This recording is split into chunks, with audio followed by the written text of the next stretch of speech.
Welcome back in Marketplace Wealth this morning. Before we get to our topic, we want to see Greg and Kristen's junk drawer. You brought in a picture. Yeah. Describe, let's put it on the screen. Oh my gosh. Okay, that's our kitchen junk drawer. In my defense, I tried to organize it. You see the organizer there?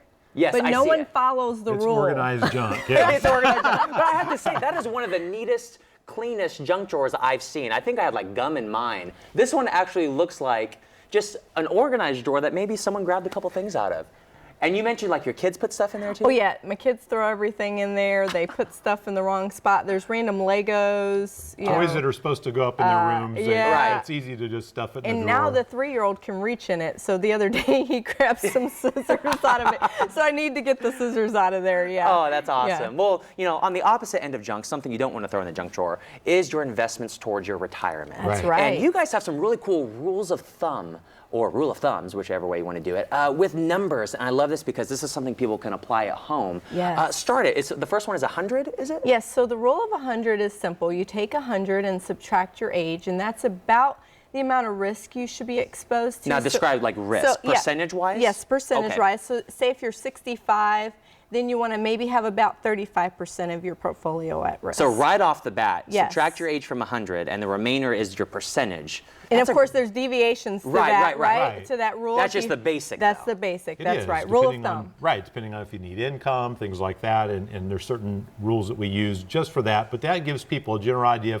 if they're taking too much risk right now. Got it. Okay, so we said 100. The next one I hear, 72. I'll let him take that one. So the rule of 72 is you take 72, divide it by the interest rate, and that's about how long it takes you to double your money. So, for instance, Okay. if you're making 7.2% on your money, it would take 10 years to double your money. You're so quick at math. That's But great. if you go to the local bank right now, and I just saw at our bank a CD special for 19 months at 0.5%. Really? So at 0.5%, it only takes 144 years to double your money. Okay, so You if you're follow writing this, that? I was about to say, that's a pretty good deal right there, your kids and grandkids. And I want to make sure people are writing these down. So we just went over the rule of 100, the rule of 72. The next one is the rule of 5. Yes, so this is another simple one. You're gonna want to watch the market, and the market goes in natural cycles.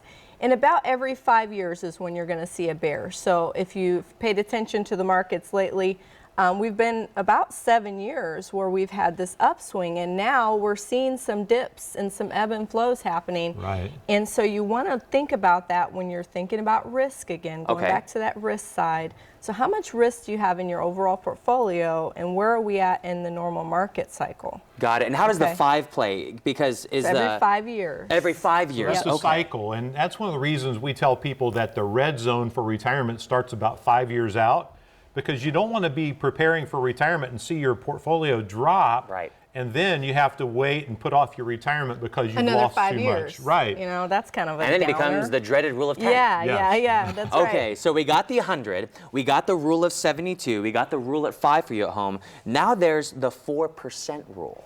Okay, so that one is the old rule of thumb back in the 80s and 90s was put 50% of your portfolio in stocks, 50% in bonds, withdraw 4% a year, and you should be okay. Should is a very Key scary word. Yeah. That's right, should be okay. Is that comfortable for No, you? I don't Okay. like should. No, because if I get on the airplane and the pilot said we should make it safely to our destination, Right. I'm probably not taking that You flight. should clean out that junk drawer. Yes, it's I never should. a good thing. That's right.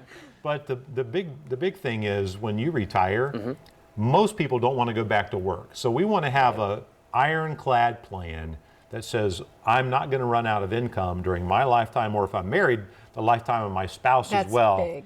And making sure that we can replace income if one spouse is gone. And those are big parts of planning. 4% rule worked well in the 80s and 90s, not so much today. So where would you deviate from that for today? Now we have to use what we call the different worlds of money. So Okay. you've got to, in my opinion, you have to break away from stocks and bonds because there's too much risk there when you need to create income, and you need contractual guarantees. You turn that should into a will. That's exactly right. Wow. And then I know it's a lot of numbers for our viewers, but you have a really cool kind of calculator you're offering for them. We do. It's called our retirement checklist. Okay. And it's going to help people get organized, just like organizing your junk drawer at home, right? The things that would be helpful right Right. now. So organizing what your expenses are, organizing how much income you actually need, and then we can help you organize how to actually create that income. Spring cleaning of your finances. Yeah. Nice. And then is it for the first 15 callers if they First contact 15 you? callers. Yes. Great. So call the number on your screen, contact Legacy Retirement Group. First 15 callers get their retirement checklist to make sure you can calculate your need for income and how to protect it. Thank you so much for joining us Good to today. be It's here. great to Thank see you. Oh, you're welcome. All right, I'll come over and help you clean your junk drawer. Yeah, How about thank that? you. There you That sounds go. good. We'll Yeah. auction it off. Yeah. Up next, Chef Michael Simon has some cheesy recipe tips for you if you're planning on hosting an Oscars viewing party. And if you're not, you might change your mind because these recipes are pretty sweet. Plus, we're sharing pictures of your junk drawers this morning. Look at this one from our noon anchor, Terry Sullivan. Oh, this is rather neat, isn't it? She also has a second drawer that's filled with shoes. Holy cow, Terry! And here's Catherine's junk drawer. Now you know where the front line is when the dog gets fleas, Catherine. Look at that, right over there. We'll be right back after the break.